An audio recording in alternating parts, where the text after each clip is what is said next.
vatandaşlar şu gün 2024 yılın 19 apreli hepdäňem anly güni. Hoş geldiňiz demokratik opozisiýanyň kanallarına we platformasyna.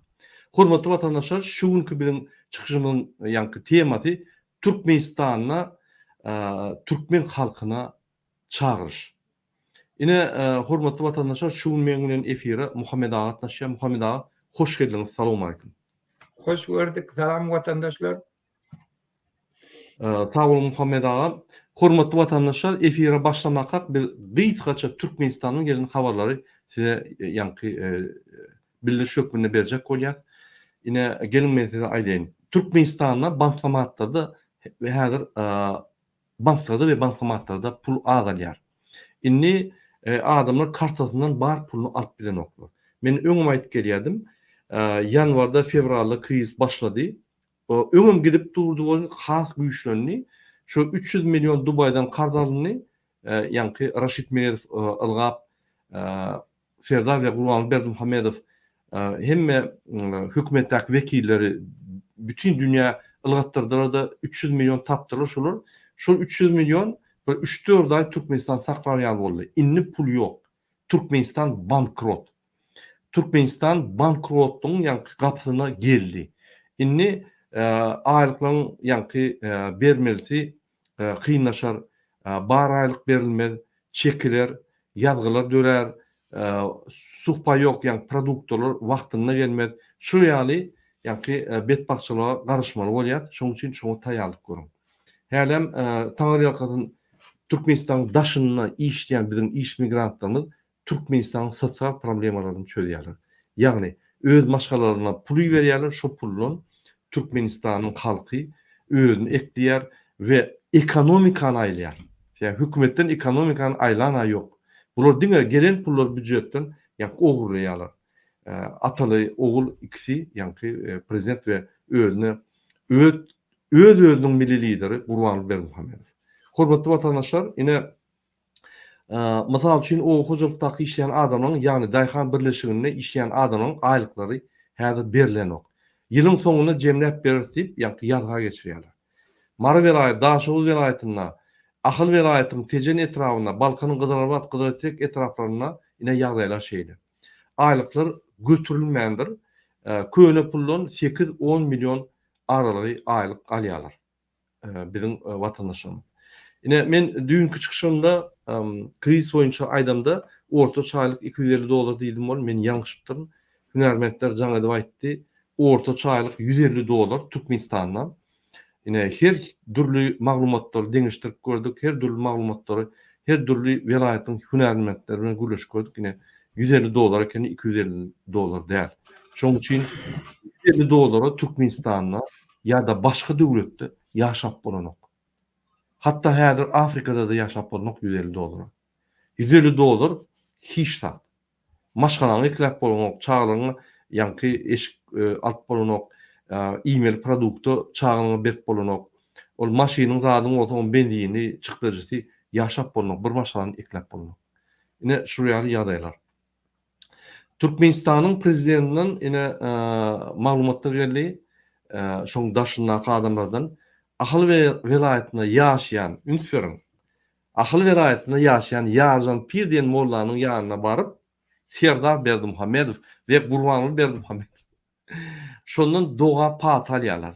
Ine prezident bolmak üçin Serdar Berdimuhammedow ýanyna baryp doga patasyny alyp ýanky kiçik dogajyk edip duz goýup ýanky döşüne goýup şonu bir hepdelep götürüp ýanky prezident bolmana mümkinçilik dörer ýaly ine şoň ýanyna barýar. Başga da Türkmenistanyň ykdysady, syýasy, sosial problemler bolsa, şo Ýarzan Pir diýen mollanyň ýanyna baryp, onundan doga alyp, şo Türkmenistanyň hökümetiniň problemlerini çözjek bolýar. Ünsüriň, hormatly vatandaşlar, ahyrpyna şermente, Robocop hiç zady başarmayan, agzyndan diňe san tehnologiýalary ýanky geçirýän diýip interneti baglap duran adam hiç zat çözülmän, hiç ýyly ukyp bolman hökümet problemlerini Ýarzan Pir diýip mollanyň ýanyna baryp şo ýerde Türkmenistan'ın hökümetinin problemlerini söylüyor. Hormatly vatandaşlar, etraf polisiýanyň başlyklary ine $250 alýar. Etraf polisiýanyň naçarlygy boljak bolsaň, häzirki günde, şu günde krizisiň ine ýene bir tasdiklanyş, ýa-ni subutnamasy. Sen $40,000-50,000 bermeli. Öň şu ýa-ni etraf polisiýanyň başlygy boljak bolsaň, $100,000 çelli nyrky bady. $100,000 eltip berýän seni ýa-ni etraf polisiýanyň başlygy edýär. Indi $40,000-50,000 nagt getirip bilsen yeterlik bolýar. Men size häzir bir korrupsiýon skemany açaýyn. Nähili Serdar Berdimuhammedow korrupsiýon skemany ýürediýär, şoňa garşy güreşmän şondan pul alýar. Ünsüň. Egerde sen Ilaytada Mary, Daşow, Lewap, tejen etraf welaýatlanyň ýa-ni tejen etrawyna polis bölümüň etrawyny başlygy boljak bolsaň, onda sen $40,000-50,000 we öz dosiýeňi ýa-ni welaýat etrawyna kadrlar müdiriniň başlygyna eltip berýär. Gönnün göni. Ola adam sen puluň alýar, dosiýeň bar ýa-da edýär we şo pullary merkezde İçeri İşler Ministriniň işleyen kadrlar müdiriniň başlygyna eltip berip sen kandidaturan goýýar.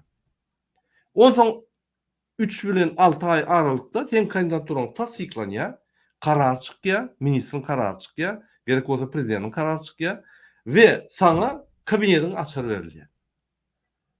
Ünsüň. Indi merkezi polis ministriniň müdiriniň ýa-ni kadr müdiriniň başlygy Hıdyrova pul geçirýär. Hıdyrov bolsa Serdaryň gaýny bolansoň Serdara dowlatyny berýär. Ine nähili aşagdan Serdar Berdimuhammedow pullar barýar. Elbetde Serdar Berdimuhammedow bu zatlara garşy göreşmez. Öz içinde. Elbetde Serdar Berdimuhammedow hiç zat çözülmeýän agyr problemleri dören ýagdaýynda Yarjan Pir mollaň ýanyna gidip çözgütler gözleýän adam elbette Türkmenistan'ı östürmez. İnanın. Men size bir küçük video görkeýin. Yine bizim konstitusiýan garanti Türkmenistan'na korrupsiýa garşy güreşmeli adamyň diýen sözlerini bir dinläp gör. Prezident saýlawlarda halkyň setlerini ogurlan kezzap kakasy tarapyndan Türkmenistan'ın prezident wezipetini Sowet hökmüne alan Türkmenistan'ın bikanun prezidenti Serdar Berdimuhammedow sözsüzden aýdyberiň. Türkmenistan'ın prezidentinin wezipesine girişmek bilen öz üstüme yüklenen beýik borçlary, mukaddes we ak yürekli, hormat bilen we ýadawsyz ýerine ýetirmäge, Türkmenistan'ın dowlat garaşsyzlygyny we bitaraplyk hukuk ýagdaýyny goramaga, adamyň we raýatyň hukuklaryny we azatlyklaryny hormatlamaga hemde goramaga, Türkmenistan'ın konstitusiýasyny berja etmäge we goramaga, ähli güýjümi we ukymy Türkmen halkynyň agdy birligine, onuň parahat durmuşyny goramak üçin bagş etmäge, Türkmenistanlaryň häzirki we geljekki nesillerin şöhratyny hassa bilende götürmekler üçin ähli mümkinçilikleri peýdalanmaga, Türkmen halkyna wepaly we dogruçul hyzmat etjekdigme dawraly kasam edýär. Türkmenistan'na adamlaryň haklaryny we hukuklaryny goramagyna, Türkmenistan'na konstitusiýany goramagyna, Türkmenistan'na adalatlygy ýüretmäne kasam içýän. Özü ol korrupsiýa garşy göreşmeli adam, kanunlary ýa-ni berja etmeli adam, özü korrupsiýa skemasynyň iň ýokarsyna oturýar.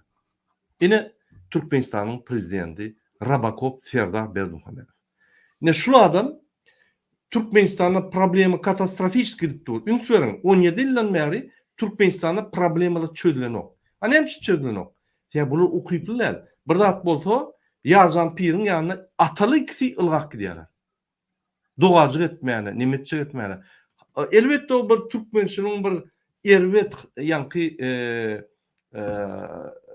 erwet tertibi, erwet bir hadisasy mollaň ýanyna gidip doga etmäne. Ýöne ine şol Türkmençiligi ulanyp, bunu döwlet dolandyrjak bolýar. Türkmençilik ulanmaly, gurrun ýok.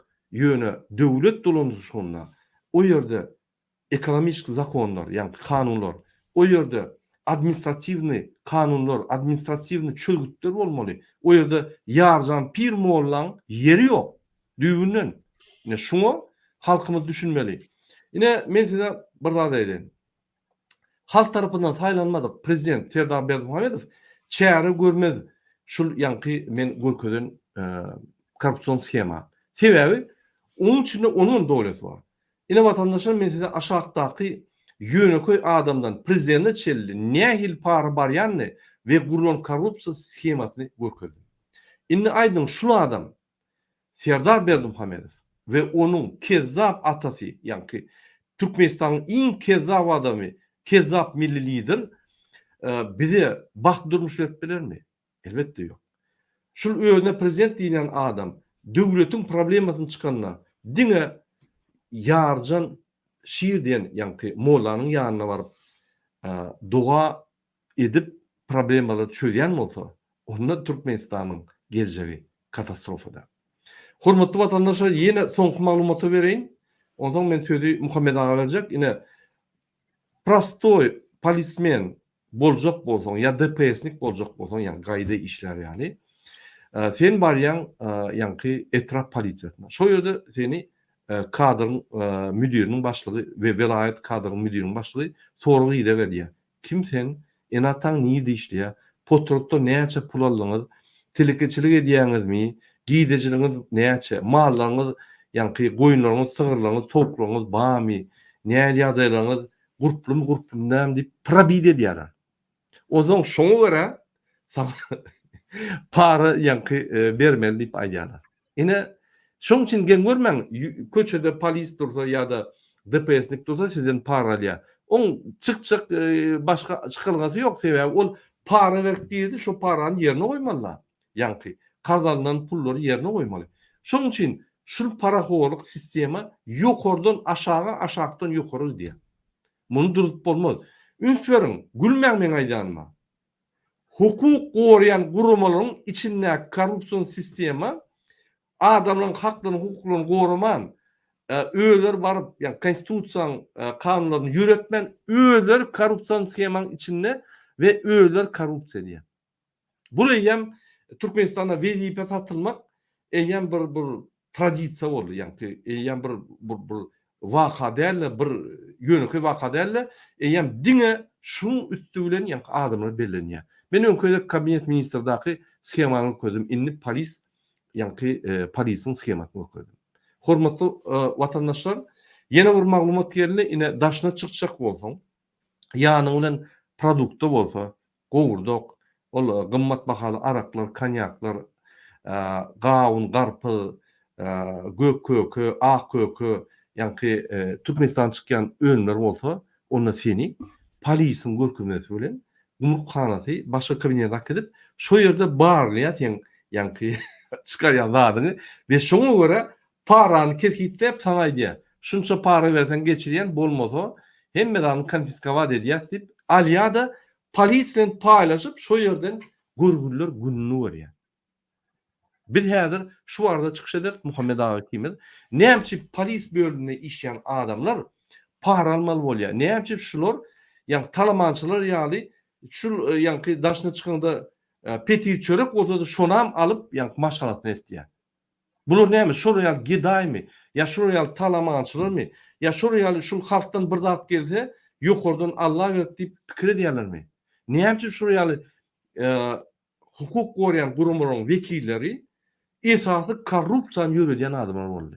Esasy isteniň adamy talap bilen ýaly talap boljak adam boldy. Näçe şol hak hukuklar goraman, ýani Türkmenistan prezident diýilýän bir adamyň gülüşi, kasam aýdyşy ýaly şo zatlar etmen gaýtyp talamançylar boldy. Şular polisler däl, ýani arkasynda talamançylar diýip ýazmaly. Näçe şo güne şular geldiler. Biz häzir Muhammed ağa bilen ýani analiz eder. Muhammed ağa, söz sizden. Yine örgedek talam Murat, talam vatandaşlar. Türkmenistan'da bir iki tane haber var. Bir etaatli birisi hem mekteplerde okuwçylaryň elinden telefon alýarlar diye, mugallimden elinden telefon alýarlar. Bir kontrollük etýärli studentlere sen hiç saytlara girme, YouTube'a girme, TikTok'a girme, hiç yerde gurdun edaman deyip dün adatlığın beren habari öğren şu an giyinden hemme yerde hükümet şunu bir kontrollü geçiptir.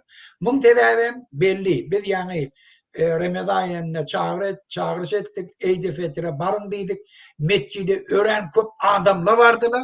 Şol için hükümet inni nimetçerini bilene. Korkuyor. Şu korkuyunu bütün halkım duydu şu aklım, hükümetin korkuyanını. İkinci de, inni dini anlayan adamlar var, namaz okuyan, biraz övni aratta saklayan, haramlığa baş koşmayacak olayan, bir dere gıybet kurun etmeyecek olayan, din deyip destur saklayacak olayan adamlara bir kontrollük edip başlattırlar.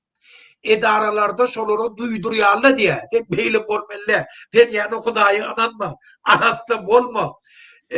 Deyip desturu, dini deyip desturu yerine getirme deyip şolara diye hemme başlet yerli. Yani adat radyasına inton haber. Ayçık olayan vatandaşlar hükümet ören korkuyasıdır. Sebebi hükümetin sizin önünüzde durup cevap vermeye hiç derdi yok. Biz mescitlere barıp bolya, adamları mescitlere çağırdık. Mescitlerde adamla yığınanda şolun önüne geç bilmek mekanizm devlette yok. Şu tadı bizim halkımız günneki düşer olayan problematını açık aydı bilyenler. Şondan hem hükümet korkuyor. Şu sebepten biz hem vatandaşlarımızı Türkmenistanlıları eğer öz yurdunda ütköşlük giyilecek olsalar onu hükmen mescitlere barmalı. Cuma namazından tut ta en sonunda kurbanlık Eid-i kurbanlık namazında da hem Türkmenistanlıları çağırıp Türkmen devletinin yol başçılarından şu tak gelin halkın sorularına cevap verilmeyecek oluyor. Ben şu hattan aytıyam. Ne için hükümet yankının aytyanınız var? Korrupsiya mekanizmi diye mi? Ne hallediliyor?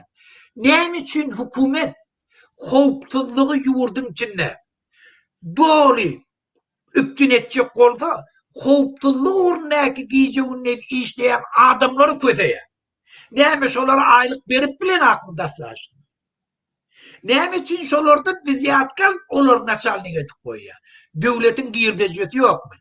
Dine birce tane çelekenine koydun günne 7 milyon dolar Türkmenistan'a neftten dine pul geliyor diye günne. Şimdi beyleki koyla oldu yerine dursun. Gazdan geliyor yer trilyonlu dolar Türkmenistan'a geliyor. Şimdi hükümet gelip polisiyalara aylık verip bilen akmıyor. Normal ne yaşar yani? Halktan zor bilen, ne doğru yol bilen, bir kanun yol bilen pul almadı yani edip olmayan. Edip oluyor. Ne için onu etti? Ne için ona aylık veren? Vatandaşlar, polisiyadaki işleyen. Hükümet, Berdi Muhammed sizin düşmanınız. Sizi öz vicdanınızın karşısına gitmeye mecbur etti. Sizi öz din düşmanının arasında sizi biavra etmeye mecbur etti. Biavra olmalı. Sizi gözden düşmeye mecbur etti. İnsanında da türmeye vasiyatsız betbahtları. Önküler görün, önkü şu sen oturan yerindeki naçalnikle nerede şu? Hani şunu? Haydi biri halkın elinden doğru bilen pul alıp bayanı var, kov yaşanı var, avraylı yaşap gören var. Bir yerini görmersiniz. Şol için eğer şu Berdi Muhammed'i ayırıp olsa bütün polisiya, korkutuluk örneği işleyenler, bütün pograniçnikler, minabaronu işleyenler, hemmesi dastoyna aylık alırlar. Şunu biz arkayın Koordinasyonlu Sovyet'in adından devlete halk hareketi hemmesi şuna bir daha da geldi. Biz eğer yurdun içinde ütköşlük girecek olsak birinciden şu sferedeki işleyen adamla aylık şeyler bolmalı ki halkın elinden bir kanun yolundan pul almak onlara hacet bolmasın. Şonda olur kanunçuluğu yerine getirir. Şonun verecek minimum 800 dolardan ta yukarı geçelim. Şolar dolu içine tertip hemmesi boyun alıyor. Şunun için hukuk koruyucu organındaki işleyenler. Sizin birinci düşmanınız aha şu iki tane adam. Şu maşgalalar. Şulardan dinmek için aha siz halka kömek edin. Birinci siz özünüzü bir beladan halas etiyeniz. Öz vicdanınızın, imanınızın, halkınızın, çağalanızın karşısına gitmeyen. Öz geleceğinizi üpçün etiyeniz. Şol için halka koşulsun. Burada Sağ olun Muhammed ağam. Gatow düşündürüňiz. Ine şurada bir zat aýtdyňyz, belläp geçdiňiz. Men şuňa ýene de bir gerek bizim watandaşlarymyň ünsüni çekçek bolýan ılaýtada organna işleýän adamlar. Ünsüň biz Sowet Soýuzyna ýaşaýardyk. Ine soňky ýakyn ýyllarda 90-njy, 85-nji, 80-nji ýyllar. O ýerde polisiň agry bardy. Näme bolsa da halkyň içinde agry bar sebäbi polisler adamlara kömek edýärdi. 60-70% o işlere edýärdi. O 20-30% bardy korrupsiýona. Olar ýaly 100% därli. Bular ýaly wezipe zatlanokdy. Bular ýaly polis öz agryny gaçyrmady. Hatda Sowet Soýuzy wagtynda bir topar ofitserler bardy. Çest diýen zat bardy. Ruh, wyjdan, namys diýen zat bardy. Ofiseriň çesti iň ýokary çest şol. Ýani gahrman ýaly bir gahrman adamyň çesti şol. Onu ýazatdyr ýitdi. MHM dagy. KGB näýe adamlar bardy KGB'de? KGB'de men saýdym bir 20% bolgun bolsa 80% halkyň tarapyndan ýani problem bolsa ýatsaň gün polis ambasyýalar hemme de derine edip ýani hakykaty adalatly gowrap duran adamlardy. Döwletde. Häzir näme bardy? MHM terörist, halka garşy terörizm edýär. Aktivistler tutup ýani olary bir topa çärli görýär. Türkmenistan korrupsiýa basyp aldy. Onu da gözüňiň öýleri diýe içinde. Polisiýa guruny näme çekkä? Aýdara söz ýok. Bir arasy söz ýok aýdar ýani. Ine şu güne hukuk gorayan gurumlar näme geldi? Özüňiz siz bilýäňiz. Analiz edin. 91-den birinji kezzap geldi. Türkmenbaşy diýen kezzap özüne kliçka goýup Türkmenistanyň döwlet guruluşyny dol pytratdy. Hemme zat özüne baglatdy. Men aýdanmadyň arkaňyzda men wa, men ýerine Hudaý wa diýip şuraya söýler bardy. Eger hökümeti işleýän adamlar ýadyna bolsa ýokary wezipede şeýle diýýärdi ýazyp. Serdar näme diýär? Sizden konstitusiýany sorajak ýok, men aýdanmadyň, konstitusiýa seretmeň. Onun bir Türkmenbaşy ýaly bir kezzabyň başga bir kezzap sözleri. Ine şul kezzapçylyk biz aýyrmasak, ýani şul ataly ogul kezzaplary Türkmenistan düzelmeýär. Men şonu aýtjak bolýan. Hukuk gorayan organlar hiç wagt inni halkyň muny agryny at bilmeýär. Ine biz size bir variant hödürlýär, ýani bir şul agry ýagdaýda näme çykmak variantyny hödürlýär birinji bilen. Halk galmaly we Türkmenistanyň özüne prezident diýen Rabakop Serdardan we özüniň milli lideri bolan Kezzap Gurbanly Bermuhamedowdan 17 ýyldan bäri edilen işler boýunça halka näme edildi, şoň ýani jogabyny almaly. Biz soralar bermeli.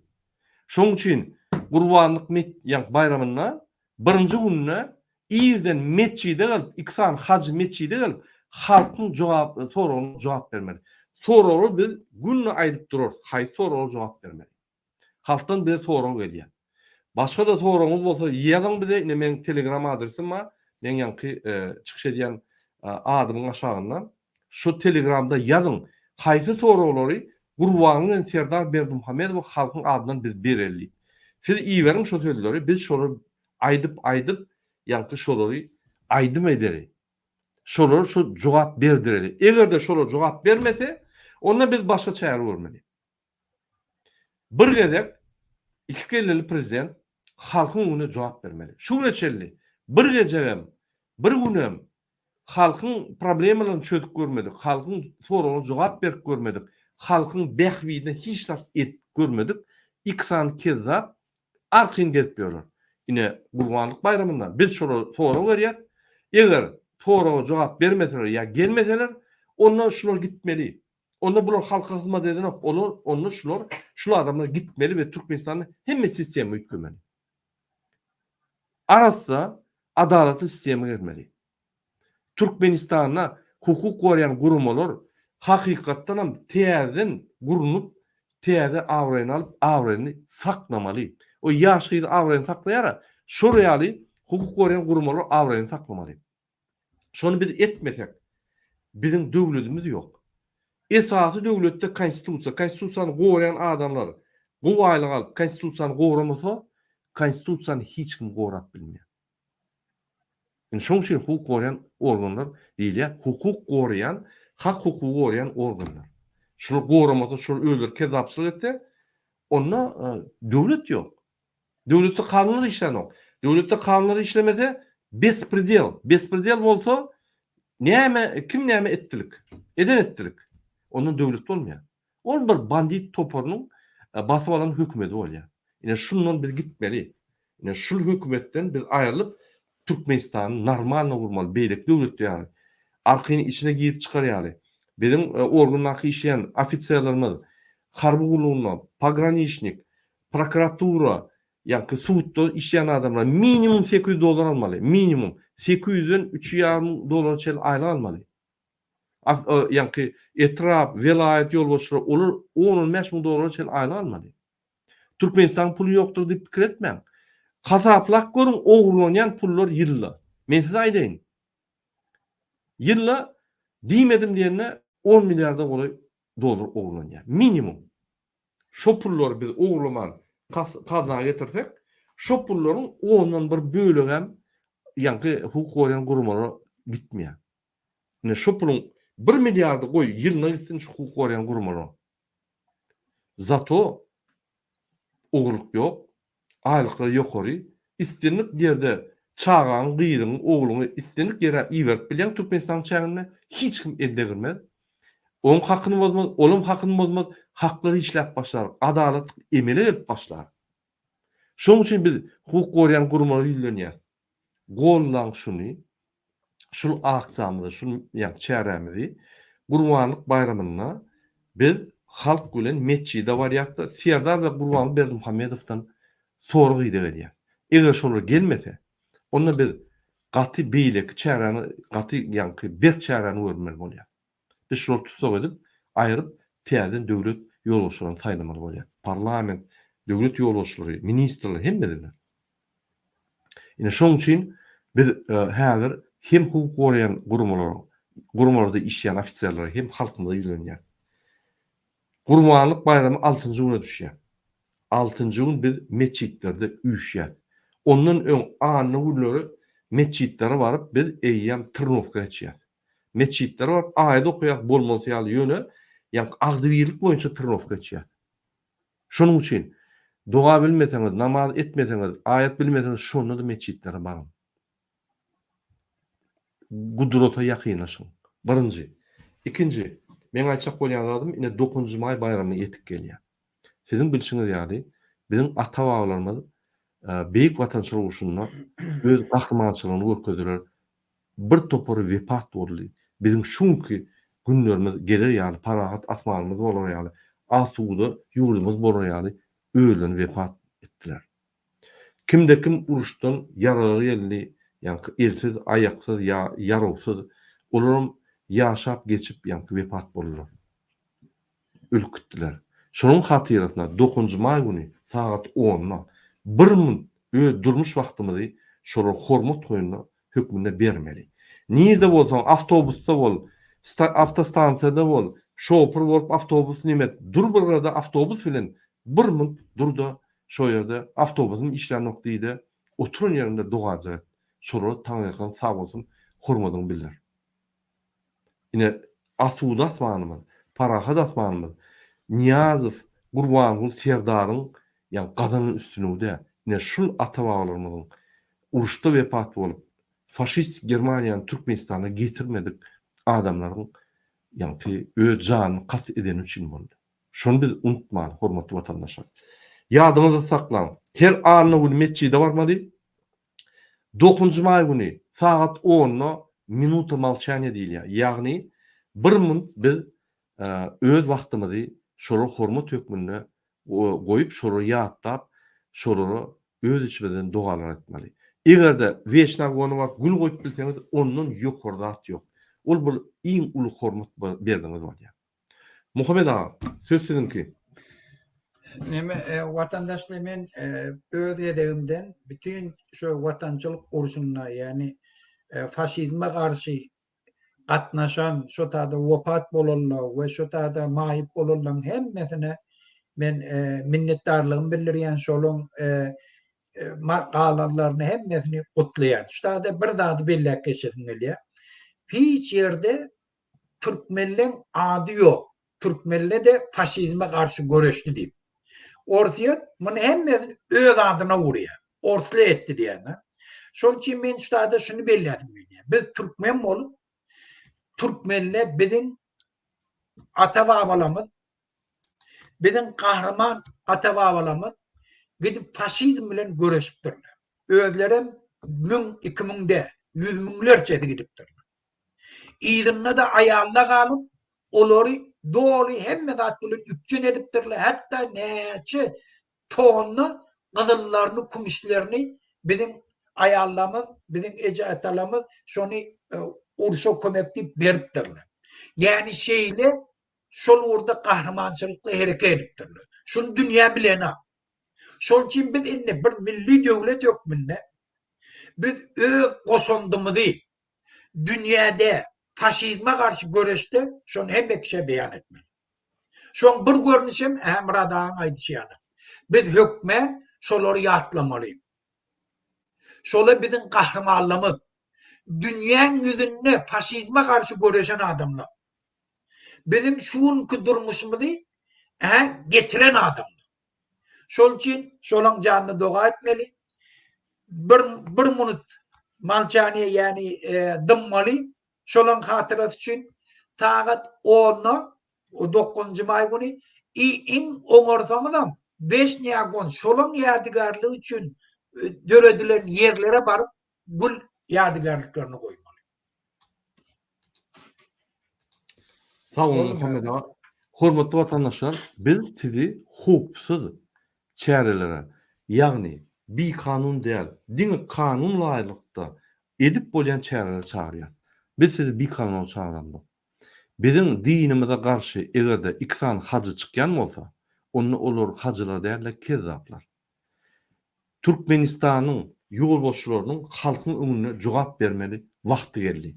Şoň üçin Gurbanly Serdar Berdimuhammedow Gurban bayramy 1-nji gününe 6-njy gün iýden mesçide baryp bizim efirlerimizde aýdylan söýledleriň, ýa-ni aýdylan toralara jogap bermeli. Ine şunu şolar etmese, onda şolar halkyň tarapyndan saýlanan prezidentler däl, onda olar Türkmenistanyň ýolbaşçylary däl, onda olar обычный kezzaplar vatan ýolbaşçy, ýa-ni döwlet ýolbaşçylaryna gelip öz kezzap mafiýasyny döreden adamlar bolýar. Biz olary tutsak etmeli. Ine gaty anyk, gaty ýöneköy, gaty saada hökmünde ine bizim çäremiz. Şu çäre goşulun vatandaşlar wagty geldi besedeliň. Hemmelere haýyş edýän şu vilayetlerden ahala barın, Aşgabatda barın hemmeňiz. Sebebi ahally Aşgabatda ýaşayan adamlar vilayetde ýaşayan adamlaryň kömegine araşýar. Siz näçe köp bolup barsaňyz şo ýere şonça ahally Aşgabatda ýaşayan adamlar gahrymanlarça hereket ederler. Şoň üçin gollan baryp haýyş eden. Egerde ýollar ýapylýan bolsa, mesçide barmaly ýollar. Şu barıp üýüşüp durun şo ýerde 100 adam bolsa, 1000 bolup durun şo ýolun awtomatik açylar. Doğru düşünün. Sebäp polisleram MHM'de häzir halkyň tarapyna geçip durlar. Bize günne habarlar gelýär. Halk galsa biz şolar bilen. Bilen bizar bolduk şu atalogullan. Şu atalogul idiotlar, bize diňe idiot kararlar çykarýar, bizim halky gynamaly bolýar, halkdan onu almaly bolýar. Diňe kezzaplyk ýoluny ýöretmeli bolýar. Sebäp başga ýol ýok diýär. Ine şonuň üçin öz ölçükler Türkmenistanyna häzir zerur. Biz şonu etmeli. Meni ýene bir gezek size material berjek bolýan, nezip bolsa erti beräýmesem şuna ýetişemok. Häzir Yerevandan Rossiýa goşunlary gidip başlady. Häzir Gruziýada Rossiýa güýji gaçyp başlady. Häzir Gazakstana Rossiýa batışlary etbilenok. Inni Rossiýanyň, ýagny Putiniň we onuň ýa-ni korrupsiýon hökümetiniň Türkmenistan'a bolan batışları azaldy. Inni olar eger Türkmenistan'da biz kalsak, olar goşuny iwet bilen ok adam yok. Şuraya ýagdaýlar. Şonuň üçin häzir ine Raşid Merezow Lavrow jaň edenden Lavrow aýdypdyr. Öz günüňizi görüň, näme görýän bolsaňyz görüň, rejimiňizi özüň saklaň, biz size kömek edemdik. Edbilemdik. Öldürmede adam yetenok diýip. Diýmek. Men aýdýadym, äpişke mümkinçilikler açylýar diýip. Ine açyldy. Biz herekete girmek. Doğru düşünün. Şu ýaly mümkinçilikler her wagt bolmaz. Rossiýada bir günden bir gün güýçlen, ýa-ni ýene-de öňkü derejetine geler, onunla Türkmenistan ýene baswalarda bir gurbanyny ýa bir samsyň goýarda oýnadyp biziň pullarymyzy alyp, biziň siýasatymyzy kontrol edip, biziň içki daş siýasatymyzy kontrol edip, biz şu kezzapçylykdan çykmaz. Ine biziň wazmożnostumyz. Şunu biz ulanmaly.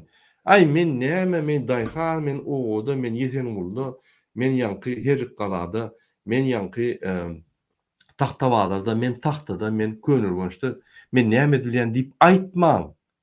Sen könürgönçüň kiçik ogotyna, uçaskatyna bolsaň, egerde Aşgabatda barsaň, senden uly kömek şol. Inan sen geljeň üçin, Türkmenistanyň geljegi üçin, watanymyzy gorumak üçin uly hereket şol. Gyra gaçmaň, gyra kimsin özüňizi kimsin gyra gaçmaň. Gorkmaly, gurumy ýok, hemmämiz gorkýar. Ýöne adamlar üýşenne, inanyň gorky ýitip gidýär. 100 000 adam çyksa şo ýere gorka aňyrda dursun, her kim geroý boljak bolar. Bul bir adamzadyň bir ýa kanunlary şu. Haçanda ýeki bolsaň, üstüne bir 3 tane emheme gelip kabinete akıtıp o ýerde bir 10 sany ýa polisiýany depgilese, elbetde gorkarsyň. Ine şoň üçin könürgüçüň kiçik ogotundan bolsaň, gönül şaýlanyp Gurban bayramyny belirlejek, Aşgabatda barjak diýip meçide barýar. Onda sen ýa-ni Türkmenistanyň geljegini bir ädim özüň ýek iterýär. Ine şu ýaly mümkinçilikler bar, ulanyň şunu, peýdalanyň şunu hereket edin. Hormatly watandaşlar. Muhammed ağa. Muna da men bir näçe daha da aýtjakdym şunda. Gözde watandaşlar, biz bir hereket etjek bolýak ki kanuny bozup kanuny gora. Türkmenistanyň prezidenti elini Kur'ana goýup, konstitusiýa goýup gasam içdi. Men şolary jikmejik ýerine ýetirýärmi. Bizini 20 ýyllap şol hökümet ýol başçysy boldy. 20 ýyllap edenetligini etdiler. Bizini halk bolup dini feraizmi ýerine ýetirjek bolup meçide barýar. Parahatçylykly elmide ýaragan balamda hiç de demedem. Barýak meçide siz 20 ýyllap eden dadyňyzy bize jogap berin. Biziň çağalamyz daşar ýurtda közenip ýör. Biziň aýallamyz, kakalamyz, babalamyz közenip ýörler. Polisiýalar közenip ýör ýaşamak üçin, diňe maşgalaryny oňdurmak üçin özleri jinaýete baş goşmaly bolýar. Hökümet içinde işläp ýören, granitsany gorap ýörelle, siziň çağalaňyza azar berip, şolaň iýjeklatlaryny satyp günni görmeli bolýar. Näme üçin beýle? Biziň hem milyardlarça girdejimiz var. Hani şu pullar? Nire gitti? Bize atçöt verin. Şol için biz şu soragy öwüne koymaklık bizim borcumuz, bizim konstitusyonlu borcumuz. Şol için hiçbir dünyadaki devletin hiç kayfi, tapavut yok. Şu etyen hareketimize karşı gidip bilmeye. Onu koşun güve verip bilmeye. Güvene eğer Türkmenistan'ın içinde yararlı bir hareket ettik. Onu koşun güve vermekleri mümkün. Povut tapıp. Güvene biz beydemde. Şol için şuna da yolan vermeye. Biz hiç vakt terörçülük hareketi, giydiğin yurdun içinde giyirip bırdat etmeyi biz hiç maydamda. O yolan da, benim yolumuz. Dini feraizmi yerine getirmek için mescide var ya, mescitte de hem işe deyip boyunca hükümet yolbaşçılarına öz kemçiliklerini beyan edilyen yer. Biz şöyle prezidenti çağırıya gel cevap ver diye. Vermesen Onunla biz azat saylov geçirecek. Şu da bütün devletlerde edilen zat, edilmeyen zat değil ha, dünyada hemme yerde var da. Pakistan'da da var, İran'da da, Türkiye'de de geçiriyor, hemme yerde. Biz azat saylov geçirecek. Eğer sen özüne güvünün yetken olsa, bir aytmağa dardım olsa, gel ayt, saylovda ayt, men şu zatları ettim size. Gördünüz mü? Elinizde televizyon var, radyo var, gazet var. Aydın edem zatlarını değil. Biz hem ay değil. Neyim için şu zatları siz etmediniz? Neyim için 1 milyon Türkmenistanlı dışarı yurtta kötürüp ya, sen olur kollana. Kal Özbekistan'ın prezidenti karar çıkarıp kolla da asıl neyim için kollamayana? Neyim için bir karar çıkarmak değil mi size? Neyim için şu zati yerine yetenenden? Pulunuz yok mu? Onunla neftten gazdan gelen pulları neyim ettiniz?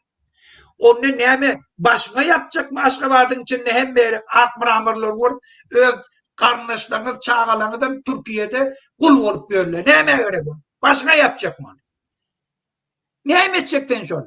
Polisiyeleri köz yapıyor, cay vurup, polisiyelere pul vermeye, cay vurmak neyme göre?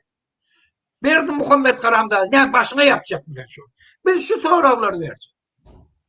Şunun için bizim etkiyen adımız doğru kanuni, hiçbir devlet hiç koşun uğradı vermeye, ona dünya cemiyetçiliği yolun vermeyen, bizim şu zatları eder yani pobu da vermeyen. İnnem hem merat ütgedi. Biz daşar yurtta özümüz bir güç. Muradaga ehem kurvanlığı için bir tovar diplomatla bile gepleşik geçiriyor. Biz şunu kurnadık. Pasolların hem bizde kat yazıyor. Bütün Müslüman devletlerin pasollarını hem bizde kat yazıyor. Kurvanlıkla biz varacaktır. Tarakatçılıkla varacaktır. Bar problemini ayıcaktır. Sizden seyredip durun. Bizim evimizde şu anda konstrüksiyon boyunca cevap vermeli. Sizden görüp oturun. Birden bula terör falan edecek kolya demesin. Şundan hep görün. Halka azar vermesin. Dindar adamları kovalap görmesin. Biz halk borup, halk şundan cevap etleyen. İnne açıyot vaktin. Halkın önüne cevap ver. Nerede pullu? Neyim için Aşgabat'ın içinde cahiller vuruyor? Ne başka yerlerde hiç de edip bulana. Birinciden 1 milyon közenip verin, kul olup verin adam getiriyordu içinde. Ekle, takla, iş dönüp içine, dastoyunu yaşar yanına, o zaman altından cahil olur.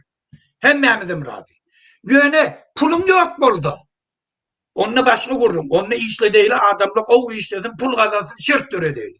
Pulum ba, git yani bir direksiz kuruluşlukları vuruyor. Bir yıldan sonra hem cayırık açıyor. Ablatlı neyme göre? Hayatı mantığın esasında sen şu zatları ediyor.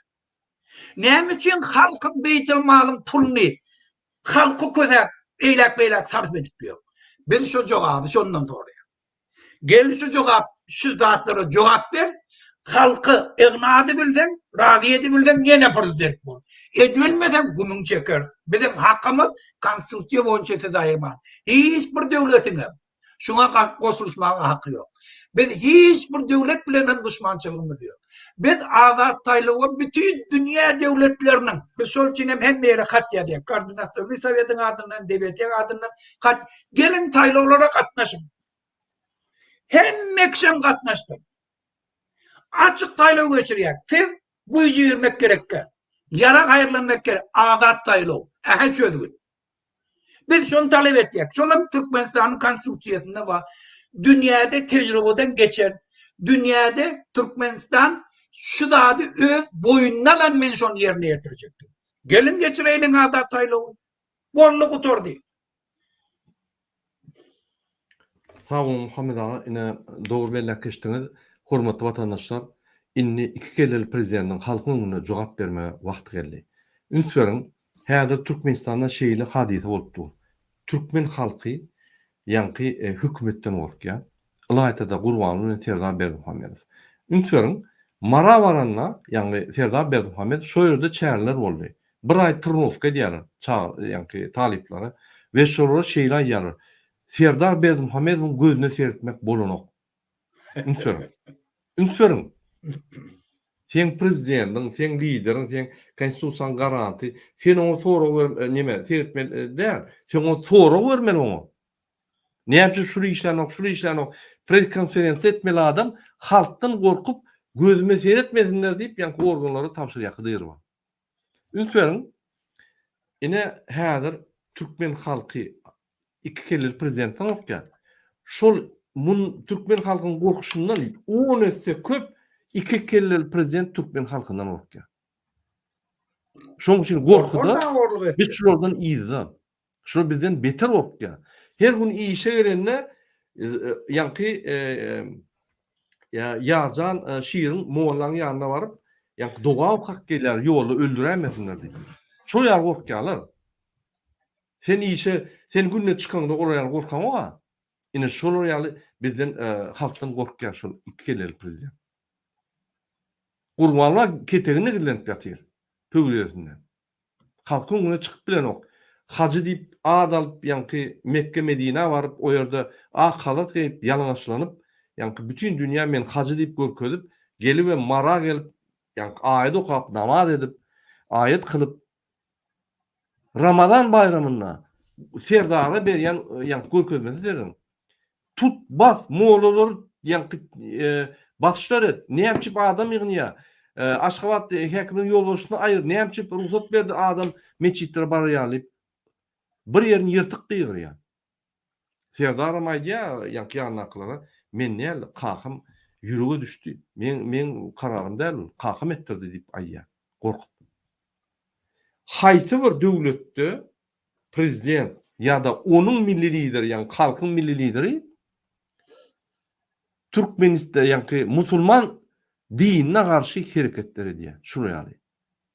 Ofitsial taýdan. Haýsy döwletde bar şo? Aýdyň maňa. Hiç haýsy döwletde ýokdur. Diňe biziň iki sany kezzap, atalogul iki kelli prezidentler edämese, hatta Demirel Karyada eden oklu şonu. Diýeňim şonu. Biz maskara bolup aňyrbaşy kanalizasiýony deşip aşağı üçin küttük. Indi bolletmen ho. Namusy bolsa Gurban bayramına çıkmadı. Opozisiyada siz çıksanız opozisiyada barýar. Özüni garşdyrman barýar. Şoň üçin Gurban bayramına näme şu etjek zadyňyz bar bolsa, näme ýanky partizan hereketiniz bar bolsa, gyra goýup kanun esasında bayramy mellap, Gurban bayramy mellap orta çıkıp iki kelli prezidentden hasap almaly.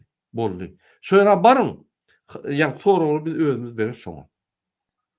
Bütün dünyada yankı Muhammed Ağa'nın aýdyşýaly hat üstünde yerli pasolstwalara, başga döwletlerin ýolbaşçylaryna ýazyp, yankı öňe giden demokratik, adaletli döwletlere, azat döwletleriň ýolbaşçylaryna hat ýazyp, düşündirer, ine şuraya meraka bolýar öňünden. Ine şuraya halk çıkıp ahir 32 ýylda öz prezidentlerinden soragy ýa etjek bolýar. Şol egerde hökümet bazat edäýse halky gollaň diýip haýyş ederdi. Şoň üçin siz öz gereňinde etmeli zat edin. Türkmenistan şinak aktivistler we biz öz hereketlerimizi ederiz. Hormatly watandaşlar, Muhammed ağa, şunun bilen biz çykyşymyzy gutaraýlyň. Neme Murada şu yankı Jeneva'daki boljak konferensiýa barjak odan Washington'a Türkiýe pasolstwasynyň önüne geçiriljek miting hakynda daýda. Hawa ine biz 9 may güni häzir ýanky organizasiýonyň işleri gidip 9 may güni biz bir topar adamlar Türkmenistanyň watandaşlary Türkmenistanyň ilçihanasynyň öňüne baryp protest bildirjek bolýar. Hem Türkiýe pasolstwasy. Hawa Türkmenistanyň ilçihanasy Washingtonda. Menem barýan şoňa hormatly watandaşlar, kim Amerikada ýaşaýan bolsa, men siziň hemmeňize haýyş edýän, barın şo ýere gollaň bizi, biziň Türkmenistanyna gulçulukda, ýanky türmede oturan ýaly watandaşlarymyzy gollamana we öz watandaşlarymyzy bildirmäne barın gaýrat edin.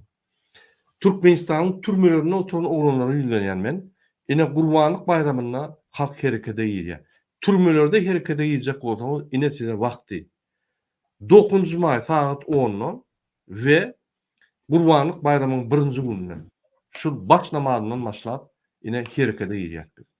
Sizem koşulacak bolsaňyz, bir güna yatan Türkmenistanyň türmelerine olanlar, sevilenýär, koşulun. Şu Türkmenistan'a bir hökümetde işleyen ya da türmede oturan ya da ay men mümsany malyma men alqynay kim bolsa prezident şo bolsun diýip adamdan başlap hatta kabinet ministriniň ýa vekillerine ýülenýän hemmetine ataly oguldan başga adamlar ýülenýän ata ogul goşuljak bolsa olar goşulyp biler. Biz Gurban bayramçylygyny bellep ataly oguldan soru jogap ýedigini etmeli. Biz şonu etsek, sizin şirketlerine de maçılya, internetine de maçılya, sizin ýanky daşına gitjek bolsaň vizalara aýrylýar, hemme zat aýryp başlar. Eger biz şonu etmesek, biz ömürlük gulçulugy ýer. Ýalyny çykarmam. Gaýra dedim. Inni Fransada forum bolýar, şo Gurbanlyň aýdyşýaly 200 milliard dolar ýagdyrýan zat diýip. Biz aldygyny hatlar ýazýar jurnalistlere, bütün ýanky nimelere. Men aýtmaýyn bizim etjek dadymyz ýöne. O ýerde de bir ulçary bolýar. Şul aýda, ýanky aprel aýynda görürüz inşallah. Biz şäherleri ýanky öňe plan boýunça goýduk. Ondan Warşawada bir çykyşlar etjek bolýar. Şöyle protest geçecek bolýar. Son Germaniýada protest geçecek bolýar. Oňum ýanky organizasiýon işlerini häzir başlajak bolýar. Şoň üçin biz Ýewropada oturamyz, biz hereketler edýär. Yazmaly zatlar ýazýar, etmeli zatlar edýär, siz düşündirmeli zatlar edýär. Ýöne halkym tijenmeli. Bolun wagty geldi. Bir zada düşünün. Gurumçulukly iş diýmek bir adam hemme zady etmeli.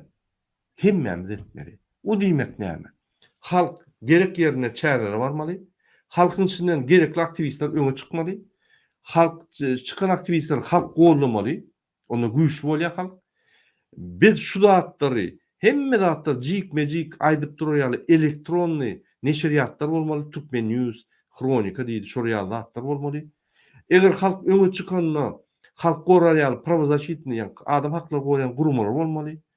Halka şurýar çykyşlar edip jik-mejik meseleleri düşündirýän, çäherleri çagyrýan, mediada aýratyn düşündürüşler geçirýän siýasatçylar bolmaly. Her kimiň öz roly, öz ýeri bar. Ine siýasatçylar ine mundan ýokary ýa-da pravozachitni siýasatçylardan ýokary bolýan zat ýok. Her kimiň öz roly bar. Hökümetde, döwletde her bir grajdanyň, her bir hökümet işgäriniň öz roly bar. Şolýaly bizim görüşimizde her kimiň öz roly, wajyp roly bardyr. Ýadyňdan çykarmam. Şonuň üçin ine biz öz rolumuzy ýerine ýetirýär. Muhammed Arif diýmez, Akber Sapar we arkamyzda bir topar aktivistler bar, bir topar blogerler bar, bir topar ýanky Türkmenistan grajdan bar, siýasata goşulmaýan, ýöne maglumat berip bizi golýan, biz şöyle barsak bizim bilen çykyş etdirjek, bizim arkamyzda durjak adamlar, bir topar adamlar bar. Şonuň hemmesiniň öz ýerleri bar, etmeli ýerler. Bir topar organda, MHM'de, polisde, prokuraturada, sudlarda, harbulugunda, pograniçlik ulugunda bizi golýan ofitserler bar. Öňünden taňýakyn diýen, ine şulaksa hemmemiz goşulmaly. Muhammed ağa, onda näme çykyşlarymy şonuň bilen bolla däýeriň ruhsat berseňiz? Öyle. Ta bolun vatandaşlar ta inniki duşuga çellen. Sağ olun hormatly vatandaşlar, inniki duşuklary çelli nesip bolsa şol iki sany merakany çären ýadyňyzdan çykarmak 9-njy may güni her anyny güni meçitler barmak we Gurban bayramynyň 1-nji günden başlap hereket. Biz eýýem rejimden gitmeli, biz Türkmenistany azatlyğa çykarmaly. Hoş sağ olun. Hoş.